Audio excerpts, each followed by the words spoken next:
اللہ تعالیٰ نے فرمایا حبیب قل ان ادری اقریب ما توعدون ام یجعل لہ ربی امدا، اے حبیب آپ فرما دیجئے کہ میں نہیں جانتا کہ کیا قریب ہے وہ چیز جس کا تم سے وعدہ کیا جاتا ہے، یا مقرر کر رکھی ہے اللہ تعالیٰ نے اس کے لیے کوئی طویل مدت یعنی قیامت۔ تو یہ گویا کہ نبی کریم صلی اللہ علیہ وسلم نے ارشاد فرمایا کہ میں نہیں جانتا کہ وہ قیامت قریب ہے یا دور ہے، مراد یہ ہے کہ اس کا حتمی وقت میں نہیں جانتا، کیونکہ نشانیاں تو نبی کریم نے خود بیان فرمائی کہ آخری زمانے میں ایسا ہوگا جیسے دجال کا خروج ہے، یاجوج ماجوج نکلیں گے، عیسیٰ علیہ السلام نزول فرمائیں گے، امام مہدی تشریف لائیں گے، مغرب سے سورج طلوع ہوگا، یہ سب نشانیاں بتائیں سرکار نے۔ اسی طرح جمعے کے دن قیامت قائم ہوگی، عاشورہ کا دن ہوگا، یہاں تک سرکار نے بتا دیا، لیکن حتمی وقت کہ فلاں سن میں، فلاں صدی کے فلاں مہینے میں یا فلاں سال میں قیامت آئے، یہ سرکار نے نہیں بتایا۔ اب یہاں پہ علماء کا اختلاف ہے کہ کیا نبی کریم صلی اللہ علیہ وسلم کو معلوم تھا اور آپ نے لوگوں کے سامنے ظاہر نہیں کیا، یا آپ کو علم ہی نہیں دیا گیا؟ تو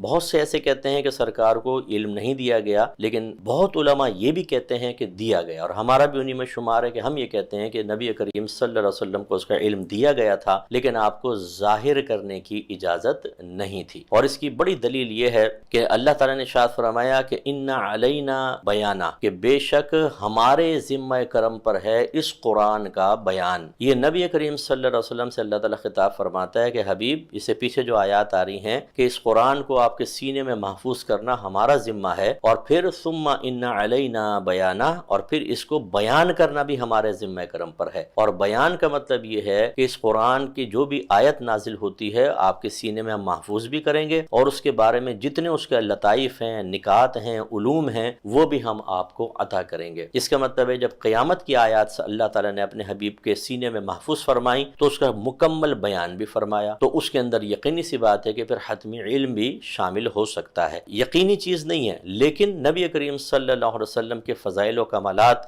پر نگاہ رکھی جائے، اور وہ صاحب قرآن ہیں، سمجھانے والا اللہ تعالیٰ ہے، نقاط ظاہر کرنے والا اللہ تعالیٰ ہے، تو یہ حسن ظن ہے کہ اللہ تعالیٰ نے اپنے حبیب کو اس کا علم بھی دیا لیکن اس کو ظاہر کرنے کی اجازت نہیں دی۔ تو یہ بہرحال اس میں ایک اختلاف تھا، میں نے ذکر کیا، تو جو عقیدہ انسان رکھے، لیکن زیادہ بہتر یہ ہے کہ یہ عقیدہ کہ آپ کو علم دیا گیا لیکن اس کو ظاہر کرنے کی اجازت نہیں دی۔ اگر ویڈیو اچھی لگی ہو تو اس کو دوسروں کے ساتھ ضرور شیئر کیجیے، اور ہاں، ایسی ویڈیوز کے لیے چینل کو سبسکرائب کرنا مت بھولیں۔